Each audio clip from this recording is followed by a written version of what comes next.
اپنی اولاد کو حضور علیہ السلام کے حسن کا ذکر سنائیے، حضور کے جمال کے تذکرے بتائیے۔ یہ انسانی فطرت ہے، یہ انسانی طبع ہے کہ اس کا حسن کی طرف میلان ہوتا ہے۔ جہاں بھی حسن ہو، چاہے وہ پھولوں کی نزاکت میں ہو، لطافت میں ہو، وہ کوسے قضا کی رنگینی میں ہو، دھنک کی شوخیوں میں ہو، ساون کے چڑھتے بادلوں میں ہو، یا وہ جھیل کی بچھی ہوئی آنکھ میں ہو، یا پپیہے کی آواز میں ہو، بلبل کے خوبصورت لہجے میں ہو، کوئل کی دل نواز صدائے محبت میں ہو، حسن جہاں بھی ہوگا، جس روپ میں بھی ہوگا، دلکش ہوگا۔ تو جب یہ طے ہے کہ انسان طبعاً حسن کی طرف مائل ہوتا ہے، تو حضرت اقبال کہتے ہیں کہ پھر اس کو اس کا ذکر سناؤ اور اس کے حسن کی بات سناؤ، جہاں حسن بھی پانی بھرتا ہے، عشق بھی غلامی کرتا ہے۔ حضور کے حسن کا ذکر سناؤ۔ مکھ چند بدر شاہ، متھے چمک دی لاٹ نورانی ہے، کالی زلف تے اکھ، مخمور رکھی ہن مد بھریاں۔ کائنات میں بڑے سونے ہوں گے، بڑے جمیل اور حسین، مہوش اور خوبصورت ہوں گے، لیکن جو جمال اللہ نے آمنہ کے لال کو دیا وہ انہی کو ہی دیا ہے۔ لکھاں آئے لوک زمانے تے، محبوب خدا جیا کوئی نہیں۔ لکھاں آئے لوک زمانے تے، محبوب خدا جیا، لکھاں سونے بن بن بیندے نے، او دی خاکے پا جیا کوئی نہیں۔ او دی خاکے پا جیا، جو حسن ان کے پاؤں کے ناخن میں رکھا ہے، جو حسن ان کی ایڑی میں رکھا ہے، اللہ اکبر، جو حسن ان کے تلووں سے نکلنے والی گرد میں رکھا ہے، ان کے نالین کے جوڑوں سے نکلنے والی دھول میں رکھا ہے، وہ کہکشاؤں میں بھی نہیں ہے۔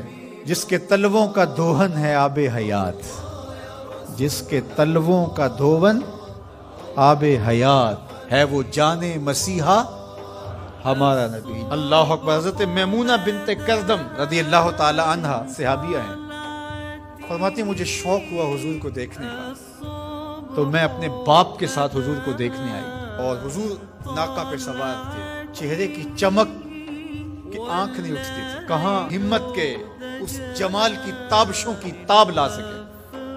تو کہا میرے میں ہمت نہ پڑی کہ جمال روح محمد کا نظارہ کروں، تو میری نظر ادب سے اور جلووں کے وفور سے جھک گئی، تو میں حضور کا چہرہ تو نہ دیکھ پائی، لیکن حضور سواری پہ بیٹھے تھے، تو میری نظر حضور کے مبارک قدموں پہ پڑی۔ فما نسیتو فیما نسیتو طولا اصبعہ، فرماتے ہیں کہ حضور کی مبارک انگلی کی لمبائی اور اس کا جمال، اس کا اعتدال، اس کا حسن، فما مدتیں گزر گئیں، ابھی تک وہ سحر اترتا ہی نہیں ہے، ابھی تک وہ نشہ ہی نہیں اترا۔ کہا چہرے کو تو نہیں دیکھ سکی، لیکن میں حضور کی مبارک پاؤں کی ایک انگلی کی زیارت کی ہے، اور میری نظر بس وہی پڑی، اور ایک لمحے کے لیے پڑی، اور دوبارہ دیکھنے کی تاب بھی نہیں ہوئی، لیکن حضور کی انگلی کا وہ جمال اب تک میرے خیالوں میں بسا ہوا ہے۔ یار جس کے مبارک پاؤں کی انگلی اتنی جمیل ہے کہ سال گزرنے کے بعد وہ سحر ختم نہیں ہوتا، اس کی پیشانی کی چمک کا عالم کیا ہوگا، اس کے رخساروں کا جمال کیسا ہوگا۔ تو ایک شاعر نے تو قلم توڑ دیا، اس نے کہا کہ قدموں پہ جبیں کو رہنے دو، قدموں پہ جبیں کو رہنے دو، چہرے کا تصور مشکل ہے۔ ذرا غور کیجئے، یہ میمونہ بنت کردم کی کہانی، شاعر کی زبانی میمونہ بنت کردم کی کہانی، اور آپ کی سماعتوں کو چمک دے رہی ہے، اور میری زبان کو لطافت بخش رہی ہے۔ میری زبان میٹھی نہیں ہے، حضور کا نام میٹھا ہے۔ وہ کسی نے کہا تھا نا کہ میں بلبل خوش لہجائے گلزار نبی ہوں، میں بلبل خوش لہجائے گلزار نبی ہوں، میٹھی ہیں میری باتیں نمک خار نبی ہوں۔ میں میٹھا نہیں ہوں، میری زبان پہ جو نام ہے وہ نام میٹھا ہے۔ آپ کی سماعتوں میں رس گھل رہا ہے تو یہ نام محمد کی برکت ہے، اور روح کو تازگی مل رہی ہے، فرحت مل رہی ہے۔ ابھی شعر مکمل ہوگا تو آپ بے چین ہو جائیں گے۔ اندر بوٹی مشک مچایا اتے جاں پھلاں تے آئی ہوں، خوشبو پھیل جائے گی اندر۔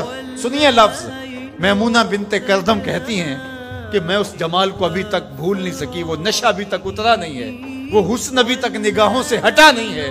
سال گزر گئے، مدتیں بیت گئیں، ابھی تک انگلی کا جمال نگاہوں کے سامنے ہے۔ تو شاعر کا تصور دیکھیے، وہ کہتا ہے کہ قدموں پہ جبیں کو رہنے دو، قدموں پہ جبیں کو رہنے دو، چہرے کا تصور مشکل ہے، چہرے کا تصور جب چاند سے بڑھ کر ایڑی ہے، رخسار کا عالم کیا ہوگا؟ جب چاند سے بڑھ کر ایڑی ہے، رخسار کا عالم کیا ہوگا؟ تو اپنی اولاد کو حضور کی محبت سکھاؤ، انہیں حضور کا حسن بیان کرو۔ مجھے بتاؤ کہ میں حضور کے حسن کا ایک واقعہ سنایا ہے، آپ کی روح پرواز کر رہی ہے کہ نہیں؟ حضور کی محبت کا لیول بلند ہوا کہ نہیں ہوا؟